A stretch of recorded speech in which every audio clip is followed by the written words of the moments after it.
No matter how exotic a reptile may seem in a terrarium, its animal hunting instincts do not disappear. Now I will tell you about terrifying cases in which people were swallowed by snakes. 2 confirmed cases occurred in the same country, Indonesia. Normally, snakes do not see humans as prey, but in Indonesia there is a species that is theoretically capable of this: the reticulated python, one of the longest snakes in the world. In the spring of 2017, a 25-year-old plantation worker named Akbar went missing on the island of Sulawesi. Relatives and villagers searched for him, and soon nearby they noticed a very large python with an unusually swollen midsection. The snake was captured, and it was then confirmed that the missing man was indeed inside. The entire process was filmed on video and many photographs were taken. The story was widely confirmed by international media, and detailed analyses were published explaining how this could even be possible from a biological point of view. But more on that later. 5 years later, in the autumn of 2022, a similar tragedy occurred on Sumatra, in Jambi province. A 54-year-old woman named Jahra went to work at a plantation and did not return. During the search, a large python was found nearby. After it was captured, it became clear that the missing woman was inside. Reports published the woman's physical parameters and the length of the snake, which is important for understanding how the python was able to handle such prey at all. Both snakes were about 23 feet long. The woman's height was about 4 feet 11 inches with a weight of around 99 pounds. No media outlet reported the man's exact measurements, but judging by the photos, he had similar proportions. Indonesians are generally of shorter stature, with an average height of about 5 feet 2 inches. So, how were the snakes able to completely swallow 2 adult humans? The key barrier for a snake is human shoulder width. However, a python's jaws are not rigidly attached to the skull. They are connected by elastic ligaments, allowing them to stretch in an extraordinary way, literally pulling themselves over the victim like a stocking. A python's body is not just a long tube, it is a dense mass of muscle. First, it immobilizes the prey by constriction, then compresses the body, making it more compact. When villagers found the snake, it was almost motionless, and the outlines of Akbar's boots were clearly visible through the reptile's stretched skin. This was an extremely rare documented case confirmed by police footage, in which a predator successfully overcame the width of a human shoulder girdle. In the murky waters of Burundi's Ruzizi River, something massive lurked beneath the surface, something the locals feared more than anything else in their daily lives. They called him Gustav. Not just a crocodile, a monster, a relic of a time when creatures ruled without question. This wasn't some blurry legend whispered around campfires. Gustav was real, and he's been accused of doing what no other crocodile has done on this scale, killing as many as 300 people. He was first spotted decades ago, and even now, stories of his brutal strength ripple through the region like the wake of his massive tail. Gustav isn't your average crocodile. Experts estimate he's over 20 feet long and weighs around a ton, easily one of the largest Nile crocodiles ever documented. His size alone makes him nearly untouchable in the wild. Even other apex predators give him a wide berth. Hunters, they've tried. Bullets have reportedly bounced off his thick, scarred hide. He carries the proof: marks, dents, and a body built like armor. Wildlife experts from across the world descended on Burundi to study and capture him. The most famous effort came from French filmmaker Patrice Fay, who dedicated years to tracking the beast. Cameras were placed, traps were set, but Gustav outsmarted every attempt. He even avoided a steel cage baited with a live goat twice. It's as if he knew, as if he was watching them, not the other way around. No one knows exactly how old Gustav is. Some believe he could be more than 60 years old, and while he hasn't been officially seen in recent years, there's no confirmation he's dead. In fact, locals still report sightings now and then, always at a distance, always with a chilling sense of certainty. You don't confuse a crocodile like that with anything else. What makes Gustav so terrifying isn't just his size, it's the intelligence, the precision, the complete disregard for fear. Most crocs go for easy prey. Gustav goes for people. He doesn't sneak through swamps, he charges. Witnesses say he once pulled an adult bull into the water without even slowing down. That kind of power is nearly unmatched in the animal kingdom. So when people say crocodiles are dangerous, they're not wrong, but Gustav takes it to a level most of us can't even grasp. If you're anywhere near the Ruzizi River, remember this name. He might not be a myth. He might just be waiting. If Gustav was a monster of the rivers, then the forests of northern India once had a nightmare of their own: the Champawat tiger. This wasn't just any big cat. This was the deadliest tiger ever recorded, and not because of speculation or hearsay. Official records tie her to over 430 human deaths. That's not an exaggeration, that's a number that forced governments to act. Villages emptied out, schools closed, people refused to walk outside during daylight. This tigress didn't hunt in shadows, she hunted with confidence. What made her so lethal wasn't just her aggression, but her adaptation. She had injuries to her jaw, broken canines that made hunting deer or boar nearly impossible. So she turned to the one prey that couldn't outrun her and didn't expect an attack people. She learned human routines, stalked paths between villages, even followed footsteps. Survivors described her as fast, silent, and terrifyingly precise. She would attack, vanish, and come back the next day. She wasn't fleeing human activity, she was thriving in it. British hunter Jim Corbett eventually tracked and shot her in 1907, but even he was shaken by how intelligent and fearless she was. Her body showed signs of old wounds, bullets, and battles, and yet she had outlived them all. Corbett later wrote that she had no fear of man whatsoever, and that's what made her so chilling. This wasn't a case of territorial defense or provocation. This was a big cat that learned how to hunt people, and did it better than anyone ever recorded. The idea that one animal could cause that much fear, shutting down entire districts and forcing militarized hunts, shows how dangerous predators can become when their instincts change just slightly. And what's more chilling is that she wasn't the only one of her kind to develop that behavior. Just like the Champawat tiger adapted to hunt people in Uganda, something similar happened, but with a creature even heavier and far more unexpected. His name was Osama, and he wasn't a cartoonish, slow-moving tank of an animal like many imagine hippos to be. He was violent, fast, and lethal. And he didn't just kill once. Reports say this single hippo was responsible for at least a dozen human deaths over a short stretch of time, and maybe more that were never officially documented. It started around Lake Kyoga, where locals noticed a pattern: fishermen disappearing boats found overturned, and footprints the size of dinner plates near water sources. Osama didn't just attack when provoked. Witnesses say he would wait near landing areas and strike without warning. One man survived an attack and later said the hippo capsized his boat and bit through it like paper, dragging him underwater. Hippos can run faster than most people expect and can crush bone with a single bite. Now picture one over 4,000 pounds that seems to actively seek out humans. That was Osama. Locals were so terrified they gave him a name normally reserved for villains, and that tells you how real the threat felt. This wasn't a wild animal that strayed into human territory, it was one that seemed to learn how to exploit it. After years of chaos, Osama was eventually tracked and killed by wildlife officials, but even that wasn't easy. He had already escaped several attempted captures. The animal was cunning, avoiding boats and traps like he knew exactly what was happening. What's especially disturbing is that Osama wasn't alone in his behavior. Hippo attacks in Africa are more common than most people realize, and they're often more deadly than those by lions or crocodiles. But Osama took it to another level, becoming for a time the most feared creature on the lakes of Uganda. If you thought tigers were terrifying, wait until you hear about a leopard that turned into one of the most methodical killers in human history. This wasn't a chance encounter or a freak attack. The leopard of Rudraprayag stalked villages in northern India for nearly a decade, killing over 125 people, confirmed.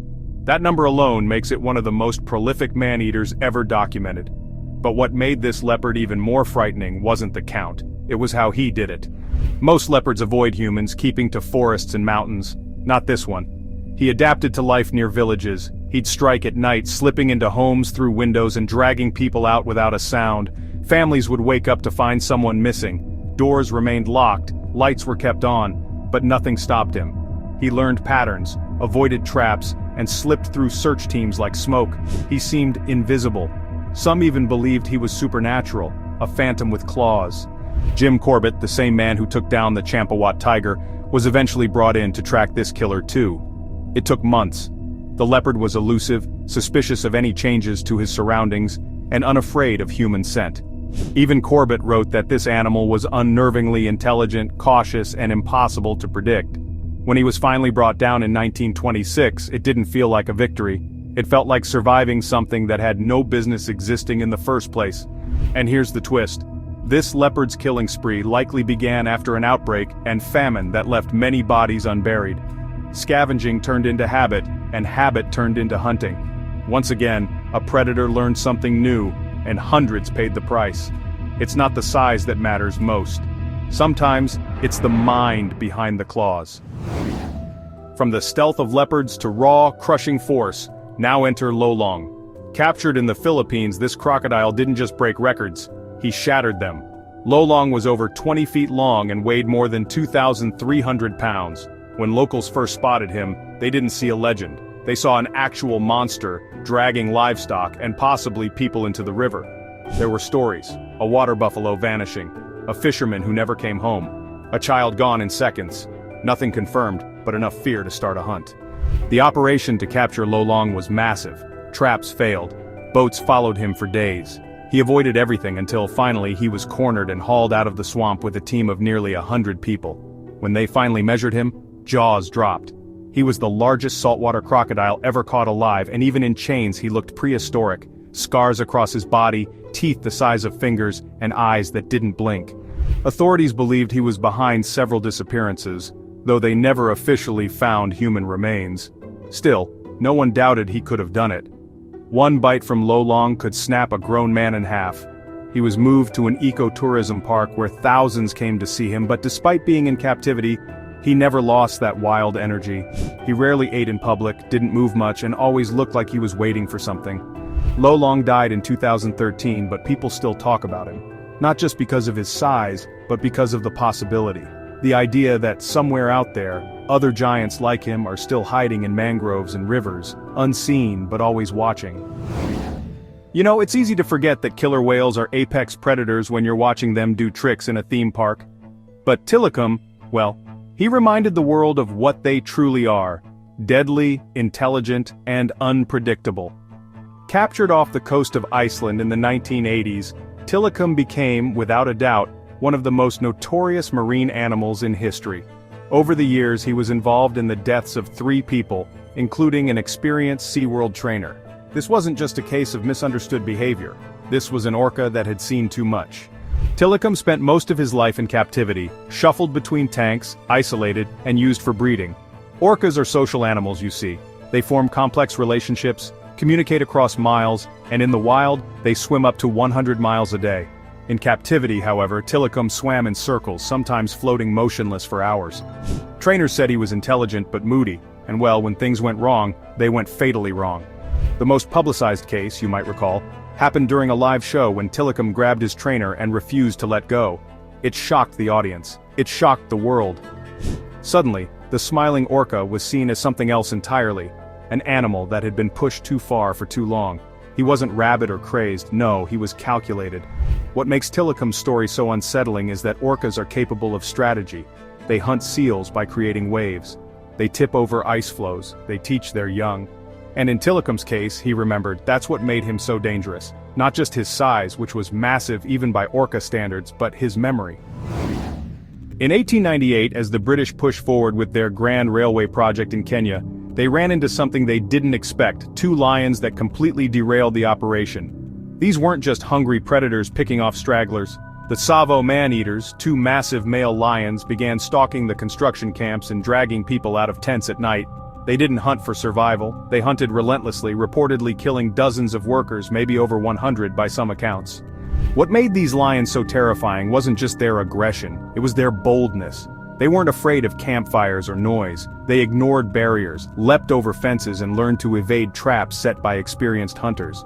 Night after night, workers vanished. The camps emptied. Construction ground to a halt. People started calling them demons. These weren't typical lions with a natural fear of humans. They were targeting people like prey. And here's the twist. Both lions were maneless, an unusual trait that added to their eerie look and helped them move silently through the brush. The lead engineer, Lieutenant Colonel John Henry Patterson, eventually hunted them down after months of failed attempts. When he finally killed them, the relief was so great that the British got the railway back on track almost immediately. But the story didn't end there. The skins were later turned into rugs, and eventually, the reconstructed lions were put on display in a museum in Chicago. Their skulls showed extreme dental issues, which likely pushed them toward easier prey, humans. Once again, an injury shifted behavior, and the result was a bloodbath that nearly stopped an empire's progress in its tracks. Thousands of miles from Africa, deep in the snowy forests of Hokkaido, Japan, another predator left its mark in one of the most horrifying wildlife attacks in modern history. In December 1915, a massive brown bear descended on the tiny village of Sankabetsu. What followed wasn't a single attack, it was a sustained assault that left residents terrified to even step outside. The bear tore through homes, returned again and again, and killed 7 people in total, shaking the entire country to its core. Brown bears in Japan aren't rare, but this one was different. It showed no fear, no hesitation, and no pattern that locals could predict. It came in the middle of a snowstorm when visibility was low and help was far away. The bear not only broke into homes, it dragged people out.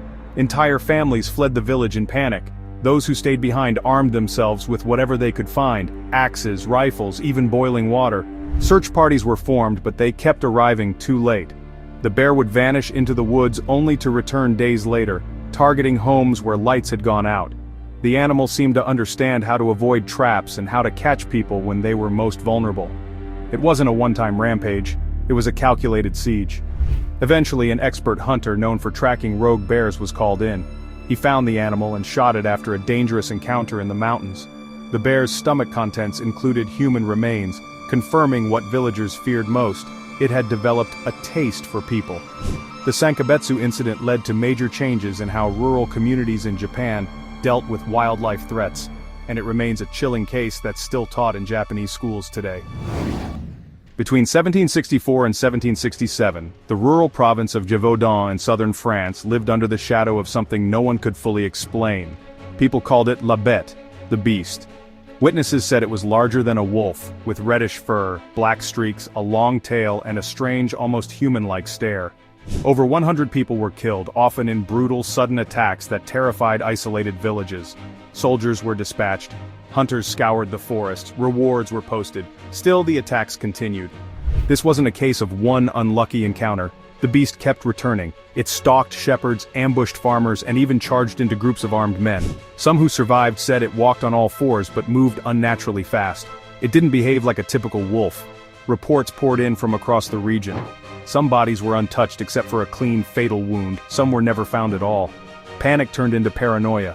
Locals blamed everything from escaped exotic animals to supernatural curses. Even whispers of werewolves started to spread. Multiple wolves were killed over those years, and some were claimed to be the beast. But the killings only stopped after a large animal was finally shot by a local hunter named Jean Chastel. It had unusual features, and strange remains were reportedly found in its stomach. Whatever it was, the attack stopped. To this day, no one agrees on what the beast really was. A deformed wolf, a lion brought from overseas, or something no one had seen before. What made the beast so feared wasn't just the body count, it was the mystery, the precision, the feeling that it was hunting not for survival, but for sport. 300 years later, it still haunts French folklore, and not without reason. In the river systems of Bangladesh, people are used to sharing the water with crocodiles, but they don't expect the slender-snouted gharial to be among the dangerous ones.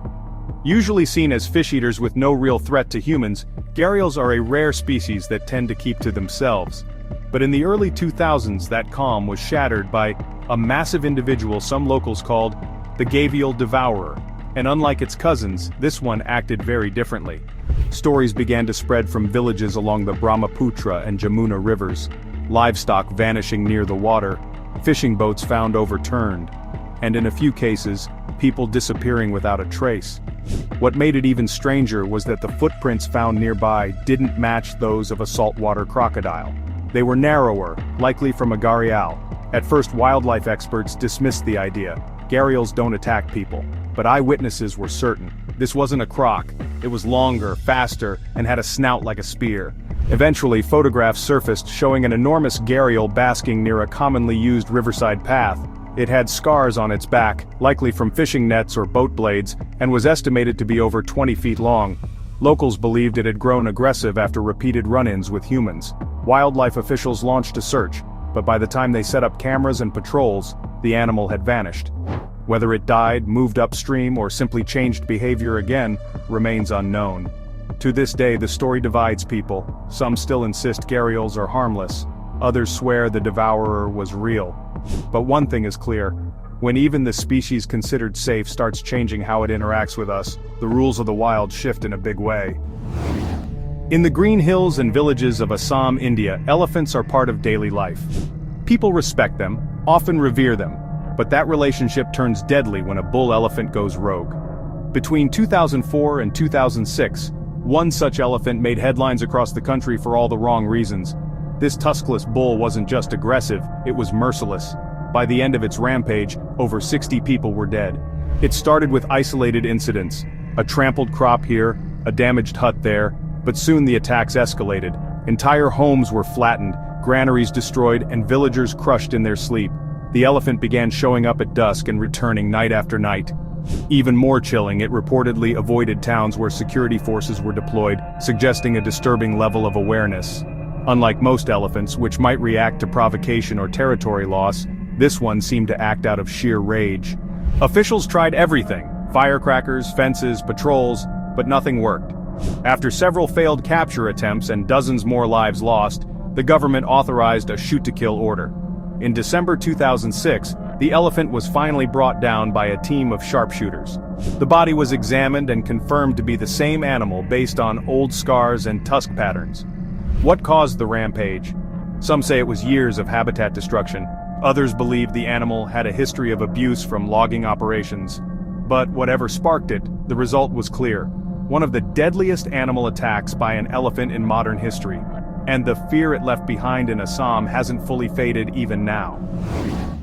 In the early 1820s, the quiet Swedish village of Gysinge found itself haunted by a predator unlike anything the region had seen before. A single gray wolf, young, healthy, and not rabid, began a wave of attacks that left residents stunned and terrified. Over just 3 months, this wolf reportedly injured or killed more than 30 people. Most attacks happened in broad daylight near homes and on well-worn paths. It didn't wait for nightfall, it didn't hide, it hunted with terrifying confidence. What made this case so unusual and so chilling was that the wolf didn't behave like a wild animal.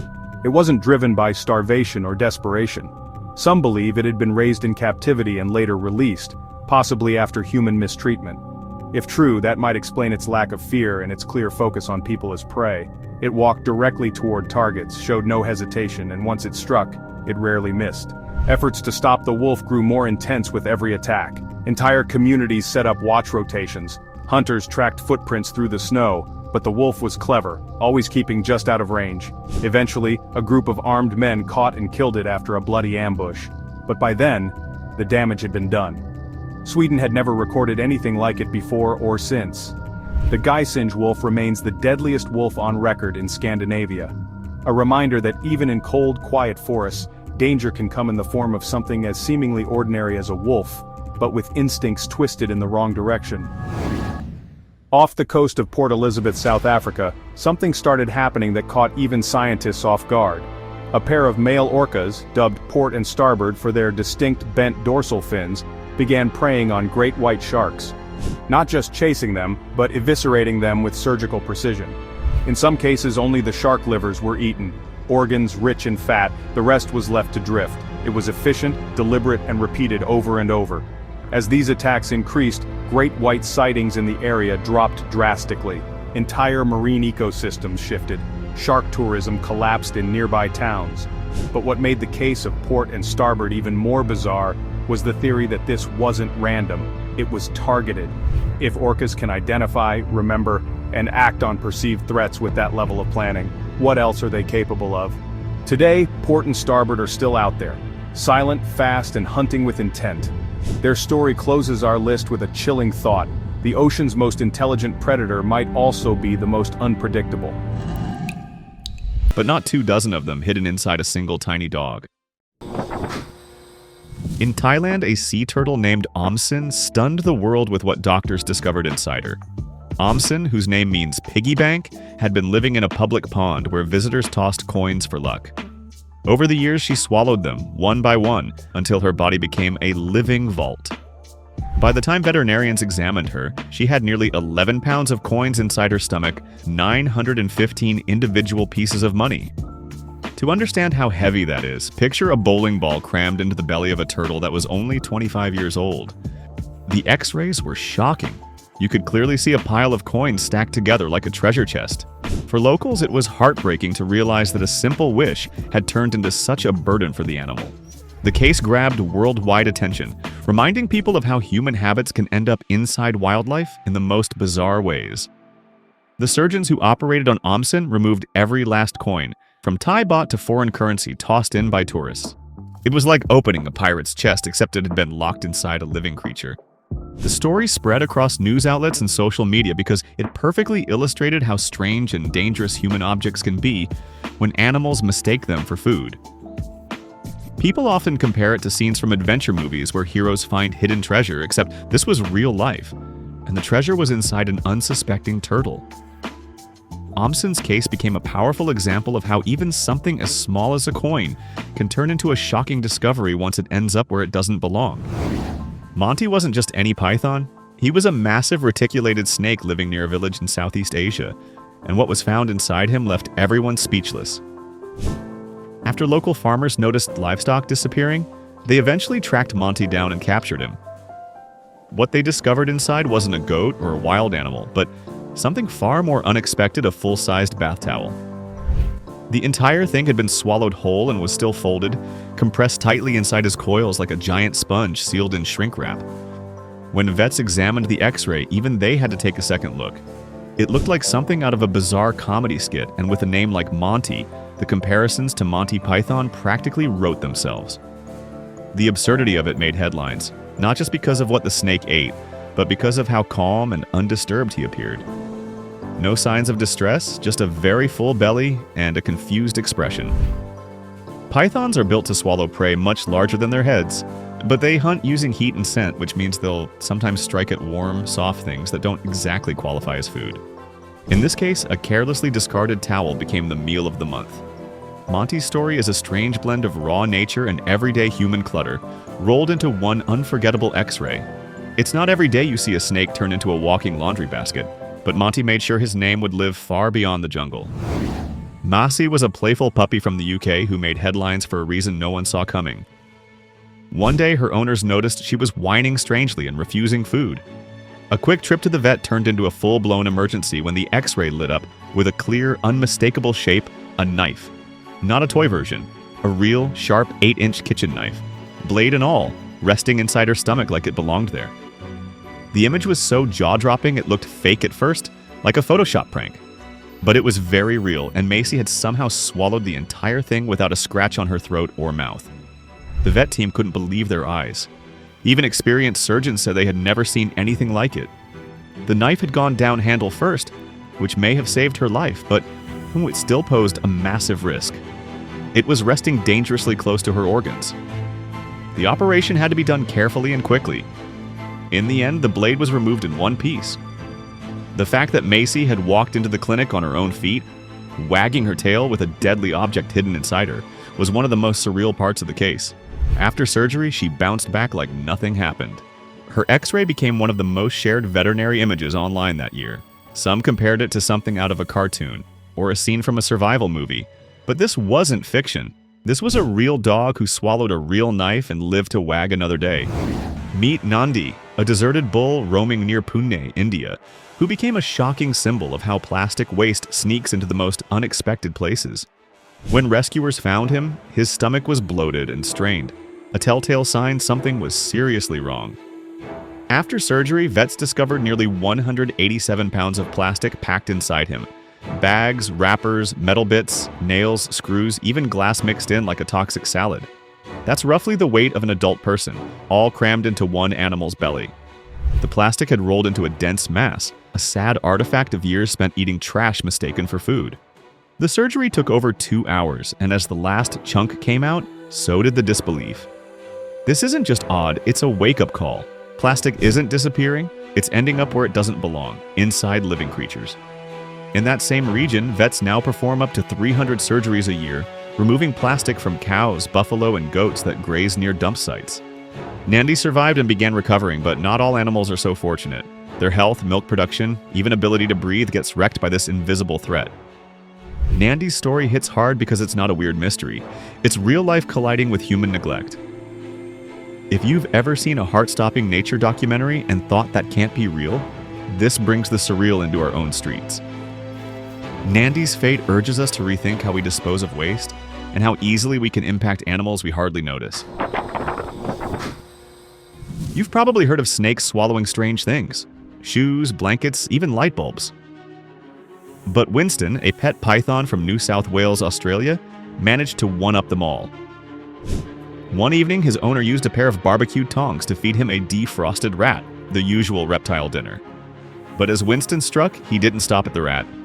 With lightning speed, he clamped down on the tongs too, and swallowed the entire thing, not part of it. The whole metal pair right down the hatch.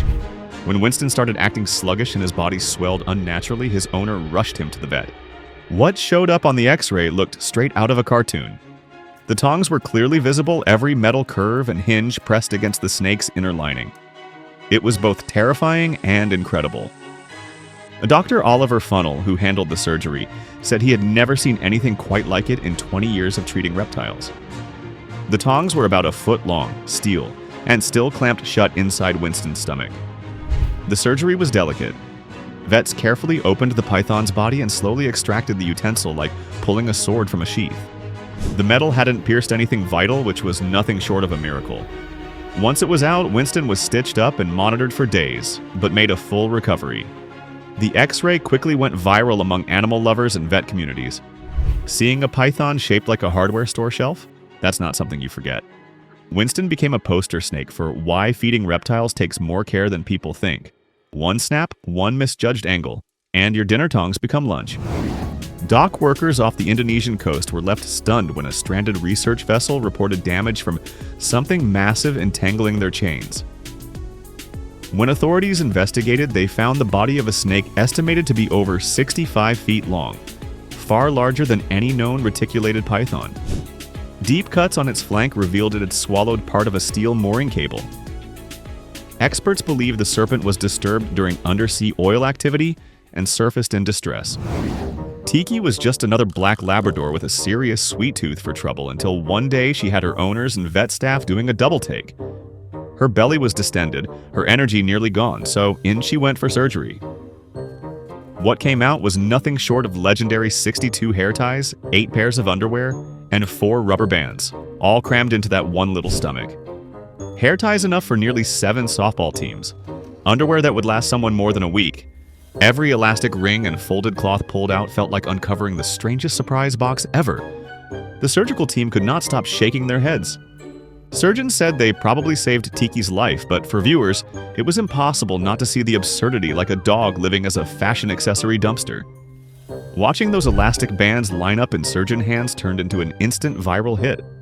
People gasped, laughed, shared. It looked like a bizarre prank, yet it was totally real. Vets now use Tiki's case as a cautionary tale of just how hungry, curious dogs can be and how chaotic a home can get when tiny rubber rings go missing.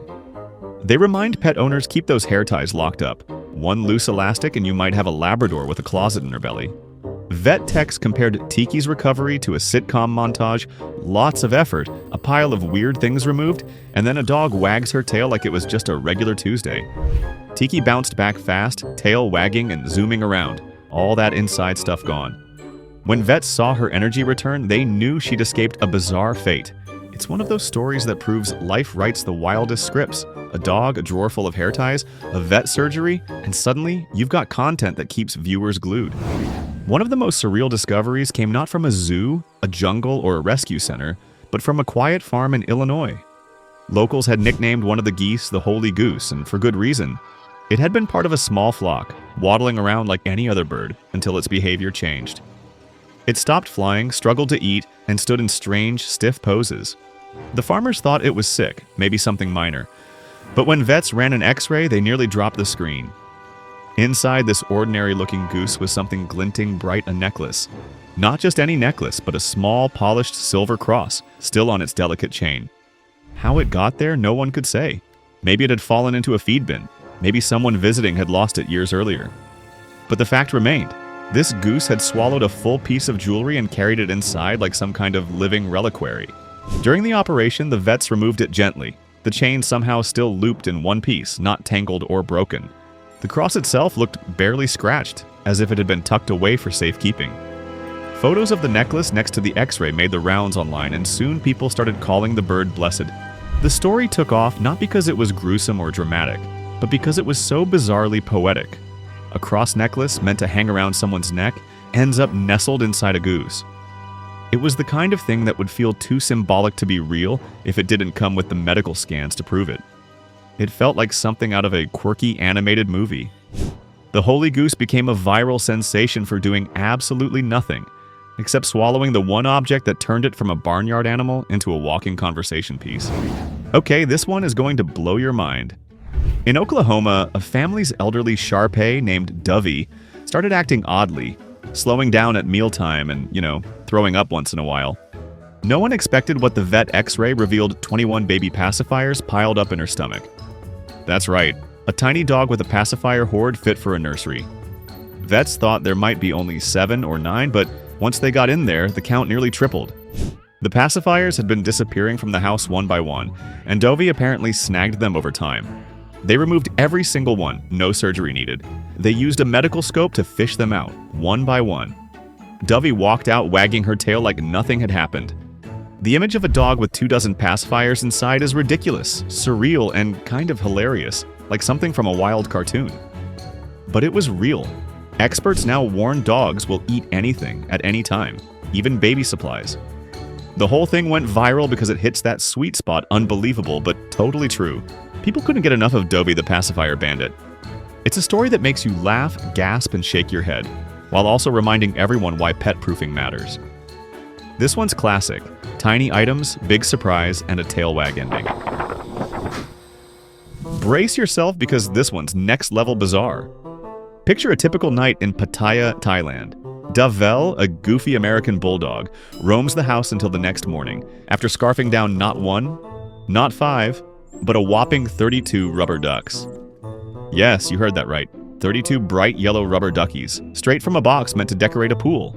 His owner, Nong Aom, noticed half the ducks were missing, and then Davel started puking them out. That's the kind of visual that stops you mid-scroll. A vet X-ray revealed them crammed together inside his belly, ducks as far as the eye could see. The surgery that followed turned into something out of a surreal comedy. Vets spent over an hour gently pulling out duck after duck, lining them up on the surgery table like a feather-brained army. They even found bits of rubber balls and cowskin snacks mixed in, as if Davel had hosted the strangest buffet ever. Much like a cartoon suddenly coming to life, this wasn't CGI, this was real. A dog belly full of bath toys walked into surgery and waltzed out wagging his tail. It's the kind of story that instantly became a viral legend, trending faster than a new TikTok dance. The real shocker? The surgery also sparked a warning. Those harmless-looking bath toys aren't harmless inside a pet. Now, vets in the region use Davel's case as a reminder, always keep the rubber ducks and anything small well out of reach. Because when pets act on curiosity, reality can outdo any slapstick scene. This one doesn't come from the jungle or a veterinary clinic, but straight out of the open ocean, and honestly, it's unforgettable. In West Seattle, a 37-foot gray whale washed up on the shore, drawing crowds and scientists alike. From the outside, the whale looked healthy. It had no major injuries, no signs of ship strikes, no immediate clues to why it died. But what was discovered inside its stomach turned the whole case upside down. Alongside the usual sand, algae, and small crustaceans, researchers pulled out more than 20 plastic bags, surgical gloves, bits of towels, small hand rags, duct tape, a golf ball, and even a pair of sweatpants. That's not a metaphor. An actual pair of sweatpants floating around inside the gut of a whale. And while all that garbage made up only a small part of its stomach contents, it was enough to leave everyone speechless. This was no freak accident. It was a snapshot of modern pollution of how deeply human trash has pushed into the most remote corners of nature. Gray whales are filter feeders. They scoop up massive gulps of muddy water, sucking out little crustaceans from the seafloor. But in the process, they're also catching whatever else is floating nearby. And as it turns out, our leftovers are now everywhere. The fact that a majestic creature like that ended up with shopping bags, sweatpants, and plastic wraps sloshing around inside it felt like something out of a surreal nature doc. No one watching the scene could believe it. Not because it was dramatic, but because it was so real. This wasn't an accident involving a rare object. It was everyday trash stuff most people use and throw away without a second thought. That's what made it hit harder. It wasn't a legend. It was a whale full of things we all recognize. Meet Maximus, a tiny 4-month-old cockapoo who could have starred in a dark comedy without missing a beat. One day, Maximus's owners noticed something was off. He seemed bloated and sluggish, unlike his usual bouncy self. A trip to the vet revealed the unthinkable X-rays lit up with razor blades lurking inside Maximus's little gut. Not just one or two, but a full pack of sharp, gleaming blades, turning his belly into a real-life hazard zone. You'd expect the immediate move would be to cut him open. But the vet, a soft tissue specialist with years of experience, made the unexpected call to do absolutely nothing for now. Sharp objects like blades can wreak havoc in surgery, so he decided to give Maximus something even riskier: food and time. Feeding him normally, the team watched the blades inch through naturally, checking every so often to make sure nothing went wrong. It sounds like a stunt from an action film, but it wasn't staged. Day by day, repeat X-rays confirmed the blades were moving safely until Maximus did what no one dared hope: he passed every single blade, naturally with zero cuts or cuts in his intestines. A real-life miracle wrapped in fur and wagging tail. Afterward, Maximus bounced back like nothing had happened, tail in overdrive. He became legendary, an instant reminder that even tiny pups can shock us, and that sometimes doing less ends up saving more lives. If you thought dogs were curious, Maximus took it to the next level, redefining what counts as getting dangerously carried away. Picture Jasper, a chunky 5-month-old pit bull who looked like a little tank short, solid and adorable as ever. One moment, he was just another puppy roughhousing with his playmate. The next, he was rushed to the vet by worried owners in Ilion, New York. X-rays revealed something unbelievable: a section of a dog toy handle, 8 inches long, lodged inside his stomach. A toy handle, it wasn't small, soft, or toy-like anymore. It looked like plastic fencing against Jasper's soft tissues. Apparently, Jasper had been chewing on a long, fetching toy when another dog nudged in. In a moment of canine panic, he downright swallowed a chunk of that handle whole, intent on keeping it all to himself. The toy fragment had nearly perforated his stomach wall. Vets sprang into action. You could say they were on a race against time. Without hesitation, surgeons opened him up. They found the end of the handle stuck near the stomach outlet and a jagged, broken middle almost grinding into his gut lining. The operation was slick, efficient, and absolutely essential. When Jasper woke, he gobbled a small meal like a champ the very same night. He bounced back, reunited with his family and his housemate, tail wagging like nothing had happened. The whole ordeal became a legend among vets. In fact, the X-ray of that handle-winning case walked away with top honors in the "They Ate What?" contest, earning the clinic not just bragging rights, but also a cash prize that got handed right back to the relieved owners to help with the medical bill. It's a reminder that dogs don't always play by the rules, and sometimes curiosity can go too far. Jasper turned a toy-chewing moment into a life-in-the-belly surprise. He inspired soil-spitting veterinarian judges to say things like, "How can a pup even swallow that?" Yet, through fast thinking and swift surgery, he escaped serious harm. That's exactly the kind of jaw-drop story that will hold viewers until the very last frame and make them check their floors for loose toy parts faster than you can say dog-proof everything. Meet a dog that doesn't just guard sheep, it guards entire mountain ranges. The Caucasian Shepherd, also known as the Caucasian Ovcharka, is a living wall of muscle, fur, and raw instinct. Originating from the rugged slopes of the Caucasus Mountains, this breed wasn't made for city parks or cozy apartments. It was forged by centuries of survival, fending off wolves, thieves, and even bears. Yes, actual bears. A full-grown male can weigh up to 200 pounds, stand as tall as the average 5th grader at the shoulder, and carry a bite force that can crush bone. When it plants its massive paws, it looks more like a lion than a pet. But this isn't just about size. The real danger is its mindset. These dogs were bred to make decisions without human input, and once they lock onto a threat, they don't hesitate. Caucasian Shepherds have been used by border patrols and prison guards because of how intensely territorial they are. They don't just bark to scare, they act, and they act fast. The breed doesn't respond well to strangers, loud noises, or sudden movements. For someone unfamiliar, walking up to one without invitation can feel like stepping into a medieval standoff. Yet to their families, they can be calm, loyal giants provided the owners have years of experience handling dominant dogs. This breed doesn't ask for direction. It needs a leader who understands how to handle a high-drive animal that weighs more than most NFL linebackers. What's striking is how quiet they are before reacting. No warning signs, no dramatic growls, just an eerie stillness, then a split-second decision. It's that unpredictability that keeps even experienced handlers on alert. Unlike most dogs, they weren't bred for companionship. They were bred to survive and defend at all costs. Some say the breed inspired the direwolves in Game of Thrones, and standing next to one, that comparison doesn't feel far-fetched. Their thick fur, intense stare, and massive size give them an almost mythical presence. But this is no fantasy. This is one of the most powerful land guardians on Earth, and it's not here to play fetch. In the rocky plateaus of Turkey, there's a dog that doesn't just defend, it dominates. The Kangal is the country's national treasure and one of the most powerful livestock guardians on the planet. It's not a myth this breed has the strongest measured bite force of any dog, around 743 pounds per square inch. That's more than a lion, more than a tiger, and definitely more than enough to crush bone in a single snap. Originally bred to protect flocks from wolves, jackals, and even bears, Kangals aren't pets in the traditional sense. They're workers. Their entire psychology is built around defense. They patrol, they calculate, and they react not out of fear, but out of duty. And when something or someone crosses into what they see as their territory, they don't bluff. What makes them even more intimidating is their calm. They're not loud or hyper. They're still, focused, controlled. But under that stillness is a storm that doesn't take much to trigger. That's why even in modern settings, many Kangals remain on chains or behind reinforced fencing. They're not the kind of dog you walk through a crowded neighborhood. In rural areas, especially in eastern Turkey, Kangals are treated with almost sacred respect. They're often adorned with spiked collars not for decoration, but protection against predators during fights. This is a breed that runs toward danger, not away from it. Despite their raw power, Kangals can be gentle with their human families, but only when raised with strict, consistent handling. If not, they can become dangerously independent.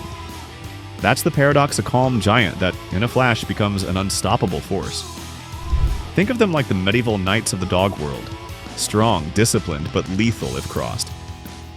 And if there's one dog you don't want sizing you up, it's the Kangal. In Brazil, there's a dog so intense that it's illegal in several countries. The Fila Brasileiro is not your average guardian. It's a natural-born tracker, protector, and enforcer. Bred from mastiffs, bloodhounds, and bulldogs, the Fila carries the size of a tank and the instincts of a heat-seeking missile. What sets this breed apart is a word in Portuguese, ojeriza. It describes a deep, natural distrust of strangers, and it's literally part of the Fila's genetic makeup. This dog doesn't warm up to outsiders. It doesn't get used to visitors. It chooses its people, and that's it. Used historically to track fugitives and runaway slaves in the jungles of Brazil, the Fila doesn't just follow a scent, it locks onto it like a machine. And once it catches up, it holds. It's not a bite-and-run kind of dog. It grabs and doesn't let go. In modern times, this behavior has made the Fila nearly impossible to ensure, regulate, or control without serious training. That's why countries like the UK, Australia, and New Zealand have strict bans or import restrictions on the breed. The Fila's appearance adds to its impact: drooping skin, massive head, and a body that looks like it was carved from solid muscle. When it moves, there's a deliberate weight to every step. It's not flashy, it's not showy, it's efficient. And that's what makes it so effective and so feared. Still, to its family, the Fila can be incredibly affectionate, loyal to the core, but that loyalty comes with an edge. If the dog perceives any threat to its home or humans, it doesn't wait for permission. In short, the Fila Brasileiro is a breed built for one thing: protection at all costs. And for those outside its circle, there's no second chance. Just one look, one growl, and one decision. Power. That's the first thing you feel when a Presa Canario enters the room. This dog doesn't tiptoe, it stomps. Developed in the Canary Islands, the Presa is a molosser-type breed with a thick neck, deep chest, and jaws that clamp like a vice. Historically used to drive cattle and guard farms, the Presa was also bred for fighting, and that legacy still simmers beneath the surface. Weighing up to 130 pounds and built like a bulldozer, this is a dog that doesn't just confront danger, it ends it. The Presa Canario hit global headlines in a notorious California incident that involved two of them overpowering an adult in a hallway. That event alone sparked massive debates about ownership laws and training responsibility. But that's only part of the story. The real danger with this breed isn't just its physical strength, it's the attitude. Presas are dominant, fearless, and constantly assessing who's in charge. Without structure, they don't just ignore commands, they challenge them. Their appearance plays a role too. Dark eyes, cropped ears, and a blocky head give the Presa a look that doesn't leave room for doubt. It's a protector and it wants you to know it. Still, under that armor is a deeply loyal companion to experienced owners. With strong training and clear leadership, Presas can become focused guardians of their household. But they're never truly safe around unfamiliar people without supervision. Their tolerance is limited, and their reaction time is fast. Owning one is like driving a high-performance car, thrilling, powerful, but unforgiving of mistakes. When handled properly, they're majestic. Mishandled, they become something far harder to control. In Japan, there's a dog that carries the legacy of samurai combat: quiet, controlled, and explosive. The Tosa Inu is Japan's answer to the gladiator breeds of the West. Originally bred for dogfighting under strict cultural rules, the Tosa isn't like other fighters. It doesn't snarl, it doesn't posture, it waits, then strikes. Weighing up to 200 pounds and towering over most other breeds, the Tosa combines the calm of an old monk with the strength of a heavyweight boxer. It was developed by crossing native Shikoku dogs with Mastiffs, Great Danes, and Bulldogs, all to create the perfect silent warrior. Fighting in Japan was governed by strict discipline. The dogs weren't allowed to show pain. Barking was frowned upon. The ideal Tosa fought in silence, and that eerie calm remains in the breed today. In public, Tosas can seem almost invisible. They don't jump or lunge unless triggered. But when that moment comes, they shift like a machine. No hesitation, no second thoughts. This has made the breed highly restricted. It's banned or heavily regulated in places like the UK, Denmark, and Norway. Even where it's legal, many insurers refuse coverage. What makes the Tosa so fascinating and intimidating is how unassuming it seems. It's not aggressive in the typical sense. It doesn't chase or bark without reason, but it watches, it calculates. In anime and martial arts films, there's often a calm character who's deadly the moment the fight starts. That's the Tosa Inu, a living paradox, peaceful, stoic, but capable of immense force. To those within its trust, it's a noble protector. To outsiders, it's a sleeping giant that you never want to wake. There's a breed that towers over almost every other dog on Earth, not just in height, but in legacy. The Irish Wolfhound is often called a gentle giant, but its origins are anything but gentle. These dogs were bred in ancient Ireland to pull warriors from horseback, hunt wolves to extinction, and even stand guard during battles. For centuries, they weren't pets. They were weapons. Modern Irish Wolfhounds can stand nearly 3 feet tall at the shoulder, and when they rear up on 2 legs, they easily surpass most grown adults. But even these giants are smaller than their ancestors. Historical records describe wolfhounds that were even more massive. Despite their size, Irish Wolfhounds aren't aggressive without cause. Their power lies in potential calm in everyday life, but with the kind of strength that commands instant respect. If a person tried to force their way past one, they'd quickly learn how fast 180 pounds of muscle can move. The breed's name is a clue to its job not guarding sheep, not fetching sticks, but taking down full-grown wolves. And they didn't do it in packs. One wolfhound was often enough. Their deep chest, long legs, and powerful jaws were engineered by centuries of survival. Irish clans prized them so highly that they were given as gifts to royalty across Europe. Today they live more peaceful lives, lounging like kings, walking with a quiet elegance. But the echoes of their history remain. Even in stillness, there's a presence about them. They don't bark unless there's a reason. And when they stand, people step back. They may not chase wolves anymore, but one look at an Irish Wolfhound and you understand. Some giants never really fade.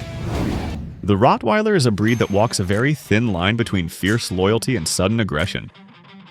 Originally bred by Roman legions to drive cattle and guard outposts, Rottweilers haven't changed much over the centuries. They're still compact tanks wrapped in muscle and intensity, and they never stop watching. They can reach up to 130 pounds, but it's not just the weight. It's the power-to-weight ratio. Every movement is efficient.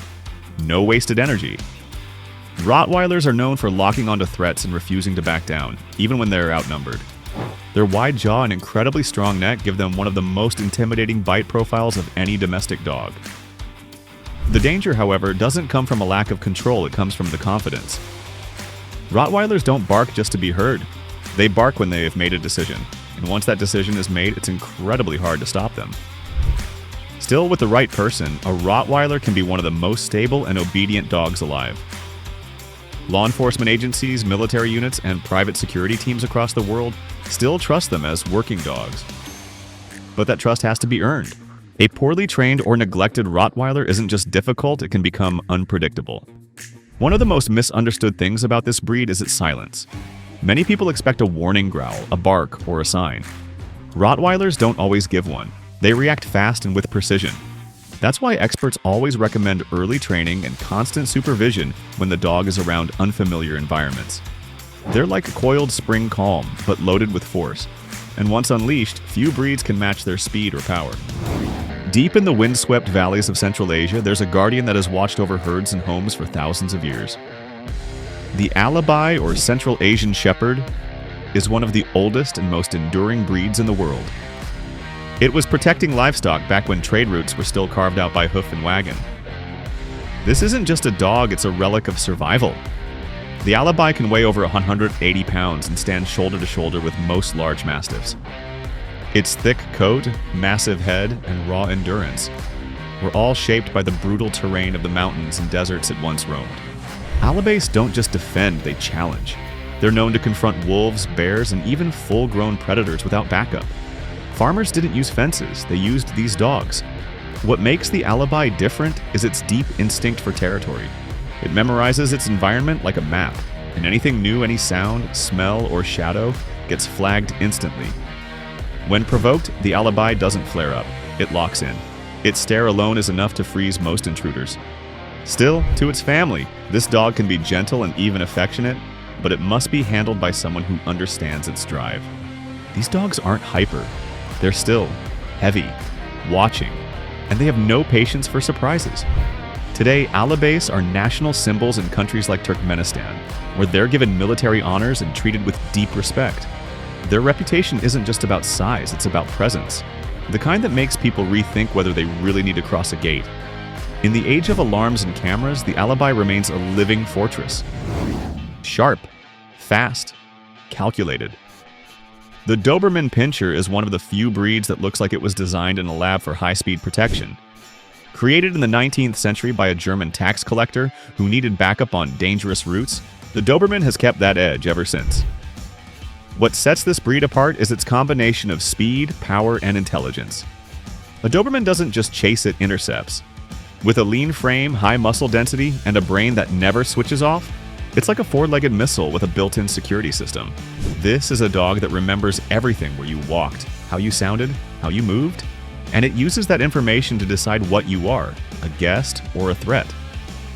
Dobermans have been staples in police and military work for decades, chosen for their loyalty and ability to follow commands under stress. But this same intensity can become a problem if the dog is understimulated or undertrained.